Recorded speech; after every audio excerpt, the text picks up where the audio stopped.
Je pense honnêtement ne pas être seul à avoir kiffé les 2 premiers épisodes des animés sortis ces 2 derniers mois. Par contre, récemment, beaucoup sont redescendus de mon estime. C'est pour ça que je me suis posé une question. Si je devais recommander des animés début 2024, ce seraient lesquels? Car oui, pour faire cette vidéo, j'ai dû mater tous les animés de cette saison et...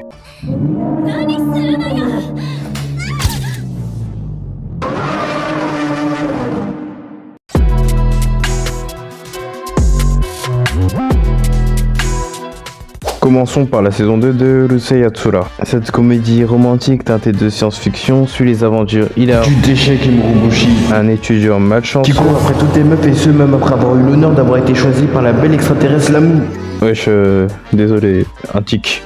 Bref, je m'écarte. Entre monstres bizarres et situations comiques, cet animé promet un humour très japonais et des éclats de rire à chaque épisode. Vous pourrez retrouver la saison 2 de Urusei Yatsura sur ADN. Sur ce, continuons.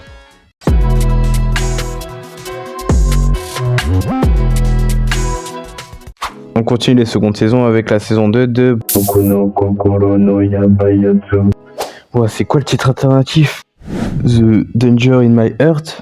Bon, Yamada c'est mieux. La saison 2 de Yamada développe plus les sentiments de Ichikawa envers Yamada, mais aussi le fait que les deux sont au courant que leurs sentiments sont réciproques. Ce qui permet non seulement d'éviter 3 saisons sans développement, ou justement un développement inutile. Bref, cet anime fait clairement partie des meilleurs animés de romance. Après j'aurais pu vous parler d'Hokkaido Gal, mais... Et bien sûr vous pourrez y retrouver Boku no Kokoro no Yamayatsu sur ADN également.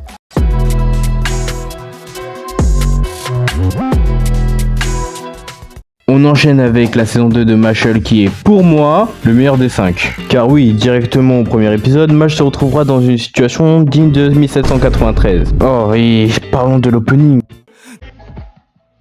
Allez-y, demandez-moi de choisir entre l'opening de Mashle et Bloody Stream. Eh bien, je choisis Bloody Stream, faut pas déconner quand même. Joseph, c'est ma waifu. Oh, you touch my tra-la-la. My ding-ding-dong. Bref, je me suis beaucoup écarté du sujet, mais cette saison est beaucoup plus drôle que la première, à condition que vous regardez pas en VF. Bien sûr, vous pourrez retrouver la saison 2 de Mashle sur Crunchyroll.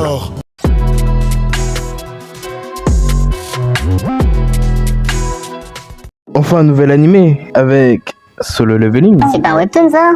On suit le plus faible des chasseurs qui, si vous avez lu le manoir, va mourir. Voilà. Cette série offre des combats spectaculaires et un protagoniste charismatique autant que Xantin. Et ça, c'est pas rien. Je plaisante. La vérité, c'est que notre héros va se retrouver dans des donjons perso et des boosts d'XP qui vont le propulser au sommet de la chaîne alimentaire si les guns n'existaient pas.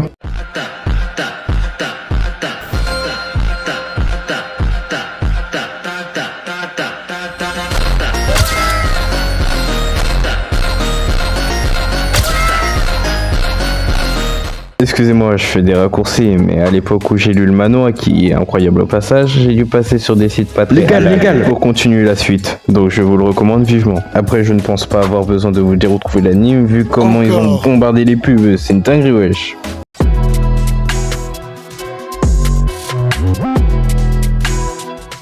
On va terminer avec, pour moi, l'un des meilleurs de cette saison, Buchigiri. Vous vous souvenez de Tokyo Revenger? Eh ben c'est pas ça. Car oui, ce poulet est approuvé Mappa, donc le héros doit certainement être un déchet. Ah je vous jure, la pire des ordures. Mais du coup, pourquoi je vous le recommande? Tout simplement, car même si le protagoniste est une sous-merde qui fonctionne à la cacahuète, il est intéressant. Laissez-moi vous faire un résumé. On suit l'histoire d'Aladin qui se retrouve dans un lycée Tarbezebub et qui va se faire hanter par un guerrier japonais qui lui permet de donner des patates de forain lorsqu'il veut s'envoyer en l'air. Ah je vous l'avais dit, l'un des pires protagonistes. Mais je vous recommande quand même cet animé qui est disponible sur Crunchyroll. Car oui, le héros est certes pas un héros, mais c'est toujours mieux qu'avoir un Takemichi. Bref, wow, je l'ai vidéo pas long. N'hésitez pas à vous abonner pour me soutenir, que ce soit sur TikTok comme sur YouTube. Sur ce, ciao.